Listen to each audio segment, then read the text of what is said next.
Hello students, welcome to physics 7 classes. मैं अखिलेश आनंद आज आप लोगों को कैपेसिटर के थर्ड लेक्चर वीडियो जिसका नाम है टाइप्स ऑफ कैपेसिटर, इसी पर हम लोगों का आज डिबेट होगा और इसको स्टडी करेंगे। ठीक है ना। तो आइए उसको स्टार्ट करने से पहले आपको एक बात बता दूं कि टाइप्स ऑफ कैपेसिटर 3 टाइप्स के होते हैं। पहला था पैरेलल प्लेट कैपेसिटर, देखिए हम लिखे हुए हैं यहाँ पैरेलल प्लेट कैपेसिटर। दूसरा है spherical capacitor. Parallel plate capacitor में आप 3 या 4 फार्मूला पढ़े हुए थे। पहले पढ़े थे कि C = एप्सिलॉन नॉट A/D, अगर डाइलेक्ट्रिक कंप्लीट डाल दे तो K एप्सिलॉन नॉट A/D, और अगर पार्शियल थिकनेस हो डाइलेक्ट्रिक का तो उसको हम लोग लिखे थे epsilon not A/D - T plus T/K। और अलग अलग थिकनेस का डाइलेक्ट्रिक अगर कैपेसिटर के अंदर डाला हुआ है तो फार्मूला था epsilon not A/T1 plus T1/K1 plus T2/K2 and so on. ठीक है ना। तो अभी जो है उसके बाद इस लेक्चर वीडियो में हम लोगों को देखना है spherical capacitor. Parallel plate capacitor में आपको जो कॉन्सेप्ट दिया गया उसमें साफ बताया गया था कि 2 प्लेट और दोनों पैरेलल रहेगा, तो पैरेलल प्लेट कैपेसिटर। अभी यहाँ भी 2 प्लेट होगा, क्योंकि कैपेसिटर के निर्माण में, कैपेसिटर के कंस्ट्रक्शन में 2 प्लेट होना है। एक प्लेट पर पॉजिटिव चार्ज और दूसरे पर निगेटिव चार्ज, ये तो नेसेसरी है ना। तो यहाँ भी हम लिए, लेकिन शेप कैसा ले लिए देख रहे हैं। एक स्फेरिकल कंडक्टर है और ये दूसरा स्फेरिकल कंडक्टर है, और दोनों स्फेरिकल कंडक्टर कॉन्सेंट्रिक है, दैट इज दोनों का सेंटर क्या है, सेम है। तो सबसे पहला सवाल कि स्फेरिकल कंडक्टर कहेंगे किसको, तो आप सीधा सीधा उसका जवाब लिखिएगा यहाँ जो हम लिख दे रहे हैं। तो देखिए अभी हम लिख चुके हैं क्या दोस्त, कहे हैं इफ 2 प्लेट्स, 2 प्लेट हो, एक ये और एक ये, ऑफ कैपेसिटर, अगर कैपेसिटर का 2 plate are 2 hollow metallic concentric sphere, है ना।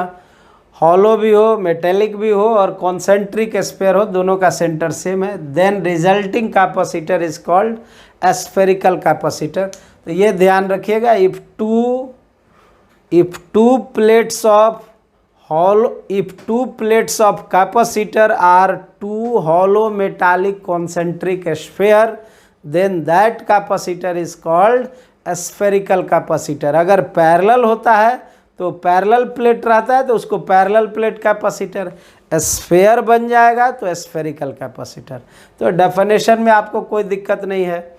अब यहाँ जो प्रश्न उठता है कि अब कहेगा क्या भाई, तो अब यहाँ कैपेसिटर दिया तो एक ही बात कहेगा ना कि बंधु आप इसका कैपेसिटेंस निकालिए, जैसे आप पैरेलल प्लेट का निकाल रहे थे। हम कहेंगे बहुत सिंपल है, उसी को प्रोसेस के आधार पर निकालते थे। तो अभी इसमें भी हम लोगों को क्या निकालना है, कैपेसिटेंस ही निकालना है। तो यहाँ लिख देते हैं now we have to find. अब ये बात थोड़ा सा आपको जागृत करने वाली है। कह रहा है कि कैपेसिटी तो निकालना ही है कैपेसिटर का, लेकिन ये 2 निम्नलिखित केस में निकालना है आपको। नहीं तो अब यहाँ पर 2 जो केस आया तो आप समझ गए कि स्फेरिकल कैपेसिटर का भी कम से कम 2 फार्मूला आपको याद रखना होगा, है ना। अब वो दोनों केस को पहले हम यहाँ डिराइव करते हैं ताकि ये क्लियर हो जाए।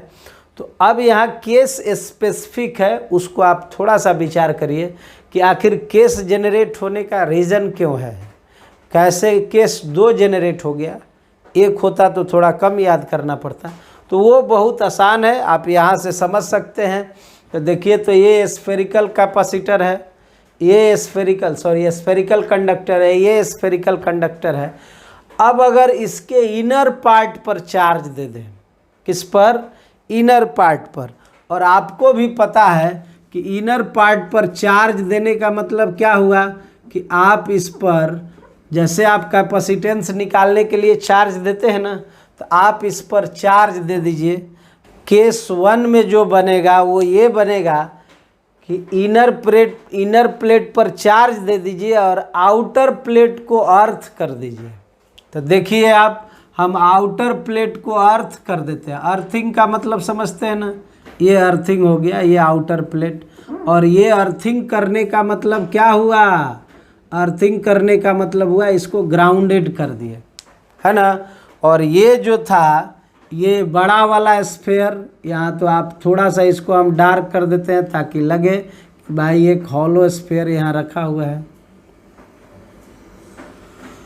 तो इस केस में आपका ऑब्जर्वेशन क्या कहता है कि बाहर वाले प्लेट को अर्थिंग कर दिए और इनर वाले प्लेट पर हम चार्ज दे दिए। इस मैकेनिज्म को भी समझना है दोस्त, क्योंकि देखिए फॉर्मूला याद करने से तो इंटरमीडिएट का काम हो जाता है, लेकिन कॉन्सेप्ट जानिएगा तभी आप नीट हो या आप जेईई मेन को क्रैक कर सकते हैं, ठीक है ना। तो थोड़ा सा आप जब पढ़ ही रहे हैं तो कॉन्सेप्ट के तहत पढ़ेंगे तो माइंड में स्टे भी करेगा, ठीक है ना। ऐसे केवल फॉर्मूलेशन के आधार पर चलते हैं तो वो स्टे नहीं करेगा, जैसे कि और सभी लोग करते हैं लगभग। और यूट्यूब पर तो ऐसे भी कोई पढ़ाई जितना चलाने वाले हैं चैनल, वो पढ़ाई के नाम पर केवल आप ये कह सकते हैं कि गोरख धंधा कर रहे हैं, कॉन्सेप्ट बताते ही नहीं है। वो केवल आपको रटने फटने वाली विद्या बताते हैं और उससे क्या होगा, आपको इरिटेशन हो जाएगा। चूँकि ये कॉन्सेप्ट के ग्राउंड पर कैरी करता है, तो कॉन्सेप्ट से आप जुड़िए। तो हम अंदर वाले को बाहर वाले को अर्थिंग कर दिया और अंदर वाले को चार्ज दे दिए। जब आप अंदर वाले को चार्ज देंगे तो ये चार्ज पूरे स्फेयर पर आके डिस्ट्रीब्यूट हो जाएगा ना, बात समझे। ये स्फेयर पर आप चार्ज दे दिए, ठीक है, कहीं कोई दिक्कत? अब इस पर आके चार्ज आके डिस्ट्रीब्यूटेड हो गया। चूँकि ये स्फेरिकल कैपेसिटर है तो जो स्प्रेडिंग ऑफ चार्ज होगा वो आप समझ सकते हैं। तो देखिए इनर प्लेट पर आप चार्ज क्यू दीजिएगा तो इसके पास स्फेयर है, हॉलो स्फेयर है, तो आप सरफेस है तो सरफेस पर चार्ज आ जाएगा। और इस पर जो चार्ज है उसको हम कह दिए कि प्लस क्यू चार्ज ये दिया गया है ना। और ये तो आप अर्थिंग किए हुए हैं, तो इतना तो आपको समझदारी होगा कि अर्थिंग करते हैं तो अर्थिंग का मतलब हुआ कि उसके पास बहुत सारा नेगेटिव का भंडार है ना। तो नेगेटिव चार्ज वहाँ है, पॉजिटिव यहाँ हो गया। अब कॉन्सेप्ट इसमें क्या है, वो जैसे यहाँ लिखे हुए हैं कि हमको कैपेसिटी का क्या निकालना है, कैपेसिटेंस निकालना है। और दो केस में, तो एक केस आपके सामने दिख रहा है ना कि इनर प्लेट को चार्ज दे दिए और आउटर प्लेट को क्या कर दिए, अर्थ कर दिए। तो यहाँ लिख रहे हैं केस फर्स्ट, और केस फर्स्ट में कह दिए इफ इनर प्लेट को चार्ज दे दिए और आउटर प्लेट को क्या कर दिए, अर्थ कर दिए। मतलब आउटर प्लेट का अर्थिंग हो गया और इनर प्लेट को क्या कर दिए, चार्ज कर दिए। अब सिचुएशन आप समझिए, यहाँ पर अब क्या बनेगा आपको कि ये जो है एक केस का क्रिएशन हो गया। कहिएगा दूसरा केस क्या होगा, तो हम कहेंगे इनर प्लेट को आप अर्थिंग कर दीजिए और आउटर प्लेट को क्या दे दीजिए, चार्ज दे दीजिए, है ना। तो यही दो केस है, दोनों को एक एक करके हम लोग देखते हैं। फिलहाल आप स्फेरिकल कैपेसिटर का मतलब समझ लिए और दो केस जो होगा उसको भी देख लिए। एक केस का हम फिगर बनाए हुए हैं। अब हमारा टारगेट है इसका कैपेसिटेंस पता करना, तो स्टेप लगाने का काम शुरू कर देते हैं। स्टेप से आपको तो पता होगा, पहला स्टेप क्या होता है, टू गिव चार्ज। पहला स्टेप यही है कि आप चार्ज दीजिए और चार्ज आपके पास क्या है, प्लस माइनस क्यू। तो देखिए दोस्त, यहाँ तो आप प्लस दे चुके हैं ना, बात समझे। अब डिस्ट्रीब्यूशन को समझिएगा, यहाँ प्लस माइनस में प्लस तो दे दिए, माइनस को डायरेक्ट नहीं देते हैं। चूँकि यहाँ अर्थिंग प्रोसेस है तो हम लोग इस कॉन्सेप्ट को जानना चाहेंगे कि अगर यहाँ प्लस क्यू है तो यहाँ माइनस क्यू आता कैसे है। तो उसके लिए एक इंडक्शन का प्रोसेस होता है, उसको हम समझाएंगे आपको। समझिए, जैसे आप समझ लिए कि यहाँ अर्थिंग है तो earthing it is the sea of electron. Earthing का मतलब इलेक्ट्रॉन के समुद्र है वो। तो इसके पास इलेक्ट्रॉन है, यहाँ पॉजिटिव चार्ज है, ये देख रहे हैं। तो हर पॉजिटिव चार्ज एक फील्ड जनरेट करता है ना, और वो फील्ड ओरिजिनेट होता है पॉजिटिव से कि टर्मिनेट? आप कहिएगा ओरिजिनेट होता है। मतलब ये हुआ कि फील्ड अगर पॉजिटिव चार्ज के कारण जाएगा तो ये फील्ड आप समझ लीजिएगा कि स्फीयर से किधर जा रहा है, बाहर की तरफ, ठीक है ना। तो अब ये फील्ड जा रहा है, तो इसके अंदर इस मेटेलिक सरफेस पर बहुत सारा इलेक्ट्रॉन भी होगा, पॉजिटिव चार्ज भी होगा। तो इस मेटेलिक सरफेस में जितना इलेक्ट्रॉन है उस इलेक्ट्रॉन पर अब इलेक्ट्रिक फील्ड, आपको भी पता है कि इलेक्ट्रिक फील्ड जो होता है वो हमेशा पॉजिटिव चार्ज पर, आप force equal to Q into E लिखते हैं ना। अगर क्यू का वैल्यू पॉजिटिव हो जाए तो आप यहाँ लिखिएगा प्लस क्यू इंटू ई, मतलब फोर्स उधर ही लगेगा जिधर फील्ड रहेगा। लेकिन क्यू का वैल्यू अगर निगेटिव हो जाए तो इसका मतलब ये होता है कि फोर्स, फील्ड अगर आगे है तो फोर्स किधर लगेगा, पीछे। तो अब इसके ऊपर जितना चार्ज है वो सबके सब निगेटिव चार्ज पर फोर्स अंदर की तरफ लगेगा कि बाहर की तरफ? इलेक्ट्रिक फील्ड बाहर की तरफ है।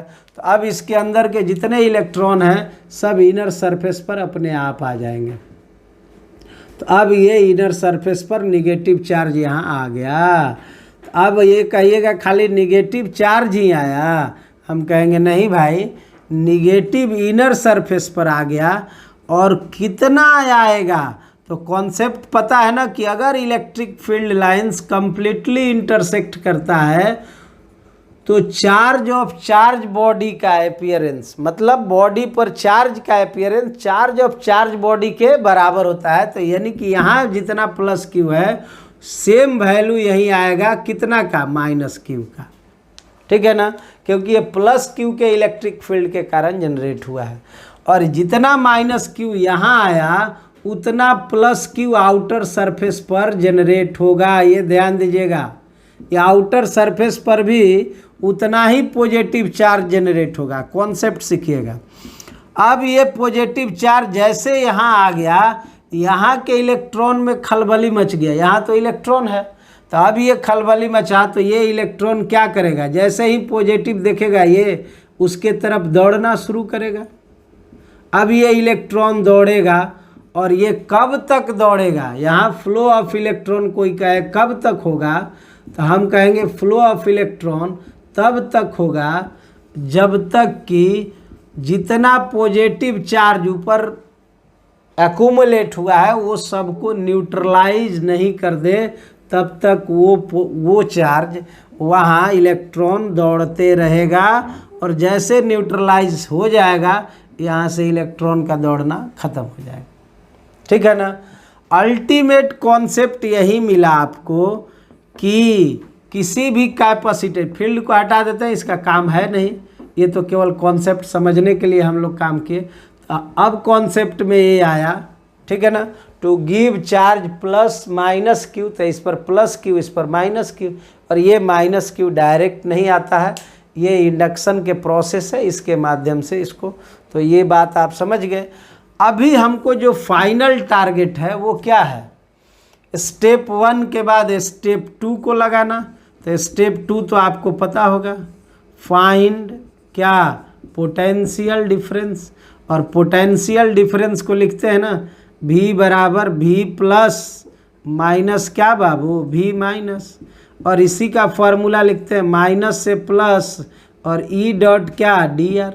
अब हमको E लेना पड़ेगा क्योंकि पोटेंशियल डिफरेंस चाहिए। तो अब ये सोचिए कि कहीं भी अगर आप E लेते हैं, मान लीजिए हम कह दिए यहीं पर E ले लेते हैं, R डिस्टेंस है, ये कितना R है, यहाँ पर फील्ड मान लिए E है, और R के बाद जो डिस्टेंस आप लेते हैं उसको तो dr लिखने में आपको कहीं कोई एतराज़ नहीं है, ये dr है। और E और dr के बीच का एंगल देख लीजिए कितना डिग्री है? 90 डिग्री। तो अब यहाँ जो फार्मूला बना वो क्या बना? V plus minus V minus, और ये माइनस वाला प्लेट देखिए B रेडियस पर है, प्लस वाला प्लेट A रेडियस पर है, तो आप B से A दीजिएगा, यहाँ मोड E, यहाँ मोड dr, और दोनों के बीच का एंगल कितना है? 0, ठीक है ना। अब उसको हम लोगों को अरेंज करना है, तो अरेंजिंग के लिए देखिए ये डेफिनेशन आपका हो गया है, इसको आप समझ लिए, इसको हम हटा देते हैं तभी वो फार्मूला इसमें डिराइव हो पाएगा, ठीक है ना। तो स्फेरिकल कैपेसिटर हम लोग कंटिन्यू कर रहे हैं, इसको हटा देते हैं, इसमें आप समझ लिए और वहाँ से उसको फिर ला के यहाँ लिखते हैं, ठीक है ना। तो यहाँ पर एक बात और देख लीजिए, स्पेस है यहाँ, तो आप लिख सकते हैं, क्या लिख सकते हैं बाबू, तो v बराबर हम लोग लिखेंगे माइनस, और यहाँ E के बदले कोई कहे कितना होगा, तो E तो जानते हैं इलेक्ट्रिक फील्ड है, और इलेक्ट्रिक फील्ड का फॉर्मूला क्या लिखते हैं 1/4 पाई एप्सिलॉन नॉट। आप चाहें तो एप्सिलॉन r भी लगा सकते हैं, कोई हेजिटेशन की बात नहीं है, Q/r², और यहाँ dr है, और दोनों के बीच का एंगल cos 0 है, इसलिए वैल्यू 1, और यहाँ लिमिट देख लीजिए b से कितना है, a है ना। अब इसको और अगर आगे बढ़ाते हैं हम, तो -Q/4 पाई एप्सिलॉन नॉट, ये कांस्टेंट है, अंदर में जो बच गया तो आप देख सकते हैं dr और r², तो ये गया ऊपर -2 × dr, लिमिट जाएगा b से क्या बाबू, a। अब आगे बढ़ते हैं, तो देखिए आप v का वैल्यू क्या लिखिएगा, v = -Q/4 pi epsilon not, ये हो गया, और यहाँ कहेंगे कि पावर में एक जोड़ा, और जोड़े हुए पावर से क्या किया, भाग दिया, और लिमिट गया b से कहाँ तक, a तक। तो अब यहाँ पर आप चर्चा करिए, माइनस माइनस तो प्लस हो जाएगा, Q/4 पाई एप्सिलॉन नॉट, और यहाँ ये 1/r हो जाएगा, लिमिट जाएगा b से a। तब फाइनल कैलकुलेशन आपका जो आ रहा है वो यही ना, यहाँ लिख दीजिएंगे 1/a और -1/b। अभी कैलकुलेशन क्या कहा हुआ, Q × b - a और बटे 4 पाई एप्सिलॉन नॉट ab। और हम पहले से ही बताए हैं आपको कि हम लोगों का चार्ज जब भी आएगा, सॉरी पोटेंशियल, वो किसके टर्म में आने वाला है, चार्ज के टर्म में, देखिए आया है ना। तब स्टेप थर्ड डाल दीजिए, अब कहानी आपकी समाप्त हो गई। थर्ड स्टेप में c = क्या हो जाएगा, Q/v, और c बराबर तो देख रहे हैं ना, q के बदले q है, v के बदले आपके सामने है Qb - a, और नीचे है 4 पाई एप्सिलॉन नॉट ab। तो q और q कैंसिल हो गया, फाइनल जो कैलकुलेशन आया वो आया c = 4 pi epsilon not ab बटे b - a। और हम कहेंगे, आज से याद रखिएगा, ये स्फेरिकल कैपेसिटर का बहुत इम्पोर्टेंट फार्मूला हुआ। कभी भी निकालना हो स्फेरिकल कैपेसिटर, आप आराम से यही कॉन्सेप्ट डालेंगे, ठीक है ना, तो कहीं कोई दिक्कत नहीं। स्फेरिकल कैपेसिटर का ये जो फार्मूला है, इसमें इनर प्लेट पर चार्ज दिए हैं और आउटर प्लेट को क्या किए हैं, अर्थिंग किए हुए हैं, ध्यान दीजिएगा, इनर को चार्ज, आउटर को अर्थिंग। अभी केस 2 लगाएंगे तो इनर को अर्थिंग कर देंगे और आउटर को क्या दे देंगे, चार्ज दे देंगे, ठीक है ना। तो आइए इसके बाद हम लोग केस 2 देखते हैं, इसमें आपको समझ में आ गया। केस 2 में हम फॉर्मूला को डिराइव नहीं करेंगे, डायरेक्ट फिगर बनाने के बाद फॉर्मूला लिखेंगे। डिराइवेशन अगर चाहिएगा आप तो इस तरीक़ा से आप कर सकते हैं, कोई दिक्कत नहीं होना चाहिए, ठीक है। तो देखिए दोस्त, यहाँ पर फिर हम लिख दिए हैं कि टाइप्स ऑफ कैपेसिटर में ये पढ़ चुके, स्फेरिकल कैपेसिटर का केस 1 भी पढ़ चुके। अब कहिएगा केस 2 क्या है, तो केस 1 के रिवर्स ही केस 2 है, और इसमें कहा गया है कि इनर प्लेट चार्ज था, आउटर प्लेट अर्थ था। इसमें कहिएगा if outer plate charge, outer plate को चार्ज किए, एंड इनर प्लेट अर्थ, मतलब ये हुआ कि इनर प्लेट को अर्थिंग किए, इनर प्लेट को अर्थिंग किए और आउटर प्लेट को क्या दे दिए, चार्ज दे दिए। अब सिचुएशन जो बनेगा, फिर हम यहाँ पर एक डायग्राम बनाना पड़ेगा। आप देखिए, पहले यहाँ एक स्फीयर बनाइए, एक बाहर में भी आप स्फीयर बनाइए।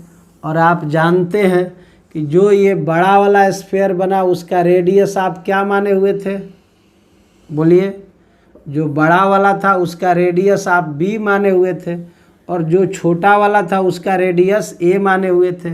अब यहाँ पर ये फिगर वही है जो पहले आप देख चुके हैं, ठीक है ना। अब इसको हमको देखना है कि इसका पैरेलल, इसका कैपेसिटेंस का फॉर्मूला कितना होगा, ठीक है ना। इसका रेडियस आप ए माने हुए हैं और इसका रेडियस आप बी माने हुए हैं, और कह क्या दिए कि इनर प्लेट को अर्थ कर दिए। देखिए इनर प्लेट अर्थिंग हो गया है ना, और आउटर प्लेट पर चार्ज दिए। कहिएगा कितना चार्ज दे दिए, तो हम कह दिए प्लस क्यू डैश। और ध्यान रहे कि अगर आप इस पर प्लस क्यू डैश दिए हैं तो इस चार्ज को आप ऐसे दिखा सकते हैं कि ये प्लस क्यू डैश, ये चारों तरफ यहाँ आ गया। अब आपको थोड़ा सा हिंट दे दें हम कि कोई कहे कि अगर प्लस क्यू डैश चारों तरफ ये आ चुका है, तो अब आप ये बताइए कि अंदर में उतना ही चार्ज आएगा। हम कहेंगे नहीं, अगर प्लस क्यू बाहर में चार्ज दिए हैं बाबू, तो अंदर में उससे कम चार्ज आएगा, क्यू डैश आएगा। हम क्यू डैश का वैल्यू आपको बता दें कि ये क्यू से कम होगा, लेस होगा। क्यू से बढ़ा इतना चार्ज आया तो क्यू डैश आ गया। और ये अलग बात है कि पॉजिटिव ही रहा, क्योंकि बाहर में आप पॉजिटिव दिए हुए हैं, तो अंदर में ये क्यू डैश आ गया, लेकिन बाहर वाले चार्ज से कम ही है। अब हम लोगों को देखना है आपको कि ये जो क्यू डैश आया है ना, उस क्यू डैश का वैल्यू कितना होगा। तो यहाँ हम बिना कैलकुलेशन के लिख देते हैं कि क्यू डैश बराबर होगा q into a by b, है ना। पोटेंशियल वाला कॉन्सेप्ट डालिएगा तो वो आ जाएगा। तो जब यहाँ क्यू डैश चार्ज आ गया ना, क्यू डैश, तो डेफिनेटली यहाँ से नेगेटिव चार्ज है, तो इसके ऊपर भी कितना चार्ज आना है, क्यू डैश ही आना है, क्यू डैश ही आना है, उसमें कोई चेंजिंग नहीं होगा। ये भी क्यू डैश होगा। बात समझे। तो ये हो गया कॉन्सेप्ट कि इनर प्लेट को अर्थ करेंगे, आउटर प्लेट को चार्ज देंगे, तो यही कॉन्सेप्ट होगा। अब हमारा मेन कहानी है फॉर्मूला। तो C इक्वल टू, जब ये प्रीवियस वाला जो कॉन्सेप्ट बताया है उसी पर चलिएगा, तो इसमें आपको C का वैल्यू दिखेगा 4 पाई एप्सिलॉन नॉट। बस अंतर यही होता है कि b स्क्वायर बटे b माइनस a हो जाता है, ठीक है ना। तो हम कहेंगे उसमें जो था, इसमें केस 1 में कि जब इनर प्लेट को आप चार्ज किए थे और आउटर प्लेट को अर्थ किए थे, तो उसमें C आया था 4 pi epsilon naught a b बटे बी माइनस ए। तो दोस्त ये बात आप याद रखिएगा, जब आप जिस पर चार्ज दीजिएगा, बाहर वाले पर अंदर वाले को चार्ज दिए तो ये फार्मूला डिराइव किए हैं बढ़िया से, और जब हम बाहर में चार्ज देंगे तो बी स्क्वायर बटे बी माइनस ए, ठीक है ना। तो बस यही अंतर है। प्रॉब्लम जब दिया रहे तो थोड़ा कॉन्शस रहेंगे, दिमाग में ये फार्मूला रखेंगे, तभी आप इम्प्लीमेंट करेंगे। जनरली इसका यूज़ बहुत कम होता है, इसी को ध्यान में और टारगेट में रखिए, इससे काम चल जाएगा आपका। Inner plate charged and outer plate earthed, वो वाला केस ज़्यादा पूछा जाता है, ठीक है ना। तो ये अब जाके हम लोगों का स्फेरिकल कैपेसिटर का दोनों केस समाप्त हो गया, पहला केस भी और दूसरा केस भी, ठीक है ना। अब हम लोगों को एक कैपेसिटर और बचा हुआ है, जिसको हम लोग क्या नाम देते हैं, सिलिंड्रिकल कैपेसिटर। क्या नाम देंगे इसको, सिलिंड्रिकल कैपेसिटर। तो अभी हमारा डिस्कशन सिलिंड्रिकल कैपेसिटर पर होने जा रहा है, ठीक है ना। और ये लास्ट टाइप है, इसके बाद टाइप्स ऑफ कैपेसिटर आपको नहीं पढ़ना है। तो अब पहला पढ़ लिए, ये था दूसरा भी देख लिए स्फेरिकल, इसमें 2 केस था, तीसरा देखेंगे इसमें केस नहीं है, ये सिंगल केस है, ठीक है ना। तो इधर हम हटा देते हैं और सिलेंड्रिकल कैपेसिटर को वहाँ आपको दिखा देते हैं, ठीक है। तो आइए, तो देखिए यहाँ सिलेंड्रिकल कैपेसिटर बना दिए। अब स्टेप आपको पता है ना, क्या स्टेप लगाते हैं। पहला स्टेप टू गिव चार्ज, यहाँ से टू गिव चार्ज, आप चार्ज दीजिएगा कौन कौन, प्लस माइनस क्यू।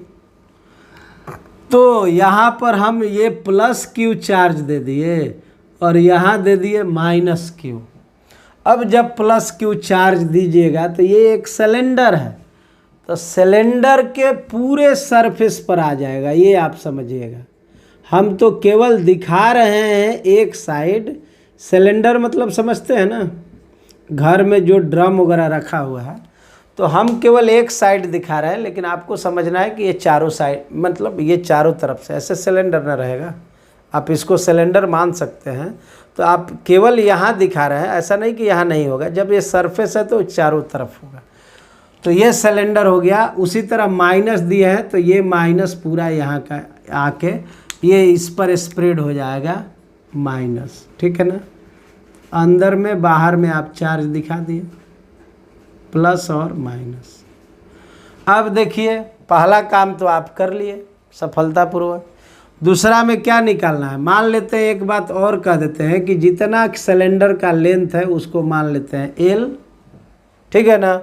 अब दूसरा स्टेप आपको लगानी है, तो दूसरा स्टेप में आप क्या लिखते हैं, स्टेप 2 में फाइंड पोटेंशियल डिफरेंस, जिसको PD कहते हैं, और आप लिखते हैं V बराबर V plus minus V minus minus, और यहाँ से माइनस से प्लस E डॉट DR, यही ना फॉर्मूला जाता है आपको, माइनस से प्लस। अब इस फॉर्मूला को एज ए इम्प्लीमेंटेशन हम लोग अब ट्राई करें, तो यहाँ क्या देखेंगे आप, यहाँ से लिखिएगा V इक्वल टू E की तलाश करनी है ना, तो पॉजिटिव से ओरिजिनेट होगा और नेगेटिव पर क्या होगा, टर्मिनेट। ये R डिस्टेंस है, यहाँ फील्ड की बात करें तो इधर होगा, और DR की बात करें तो ये भी इधर होगा। थोड़ा हम DR को बड़ा दिखा दिया, अंदर में दिखा पाना संभव नहीं था, छोटा भी दिखाएंगे तो चलेगा, ठीक है ना। अभी E और DR दोनों के बीच का एंगल आप देख सकते हैं क्या है, आप कहेंगे ना कि 0 डिग्री है, तो यहाँ माइनस, माइनस से प्लस, E डॉट क्या बाबू, DR, E का मोड DR का मोड, दोनों के बीच का एंगल कितना, cos 0 है ना। अब कोई कहे कि V का वैल्यू बताओ, तो माइनस, और यहाँ आप समझिए E का वैल्यू नहीं, कोई कहे कितना होगा, ठीक है, DR का वैल्यू कितना होगा, अब उसको देखना है। तो E के लिए थोड़ा सा हम विचार कर लेते हैं, ज़्यादा अच्छा होगा। E बराबर आप यहाँ से विचार करिए, ठीक है ना। और हम पहले भी बताए हुए हैं कि ये बिल्कुल रॉड जैसा है ना। तो एक बात आप यहाँ से कह सकते हैं, ठीक है ना। आप अगर इसको रॉड मान लेते हैं, तो रॉड में डिस्ट्रीब्यूशन ऑफ चार्ज जो होता है उसको हम लोग लेमडा कहते हैं, यहीं पर हम दिखा दें ज़्यादा अच्छा होगा। तो E इक्वल टू आप लिखिएगा, ठीक है ना।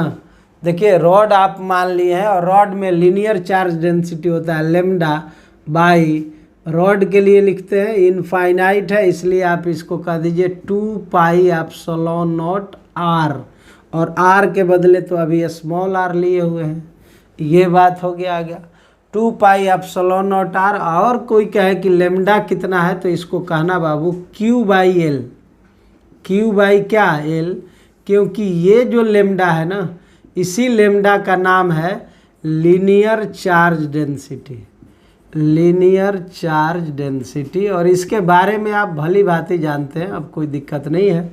अब यहाँ से अगर काम करें हम, तो E का वैल्यू, V का वैल्यू हमको दिखने लगा, और वो आया minus lambda by 2 pi epsilon not into R into DR cos 0 का वैल्यू 1, और यहाँ माइनस से प्लस, तो माइनस वाला प्लेट B है और प्लस वाला तो A है।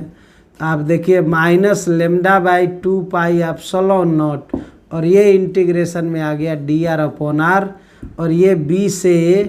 और आपको भी पता है, कहीं शक नहीं है इसमें, कि इसका फार्मूला, इसका इंटीग्रेशन होता है ln r, और लिमिट देंगे b से क्या a।